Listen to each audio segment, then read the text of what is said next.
Hello, welcome to WarTech Military Friends breaking news out of Eastern Europe. Hundreds of cutting-edge US and NATO Abrams X combat tanks have officially arrived in Ukraine, escalating tensions and sending a clear message to Moscow. The Abrams X isn't just a tank, it's a revolution on tracks. These next-generation war machines are equipped with artificial intelligence, autonomous defense systems, and next-gen battlefield networking technology that allow for unprecedented coordination and precision on the front lines. Sources confirm this deployment is part of a rapid response strategy to strengthen Ukraine's defensive and offensive capabilities amid ongoing Russian offensives. The vehicles reportedly began deployment in multiple waves across strategic zones near the Eastern Front. This is the largest deployment of advanced AI-integrated armored vehicles to Ukraine to date, with real-time surveillance feeds, drone-to-tank communication, and automated target recognition. The Abrams X represents a shift in modern warfare.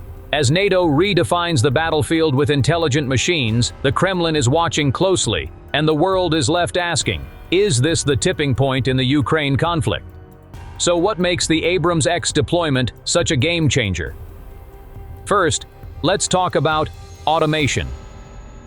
The Abrams X isn't just driven, it's guided by AI. It can scan the battlefield, identify targets, and even select the best ammunition all in real time. These tanks are designed to operate in network-centric warfare environments, which means they share data instantly with drones, satellites, and infantry. That transforms combat into a digital chessboard where every unit sees the same map and responds with precision. And then there's the power of autonomous defense.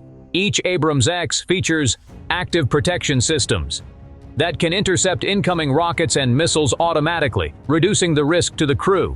Combine that with lighter hybrid engines and stealthier designs, and you get a smarter, faster, deadlier tank. But this raises new questions. How will Russia respond to smart warfare? Can traditional forces adapt quickly enough to match AI-driven operations? And perhaps more importantly, are we ready for wars led by intelligent machines? What we're seeing in Ukraine today is not just a regional war, it's a glimpse into the future of global conflict. The battlefield has evolved and the Abrams X is leading the charge.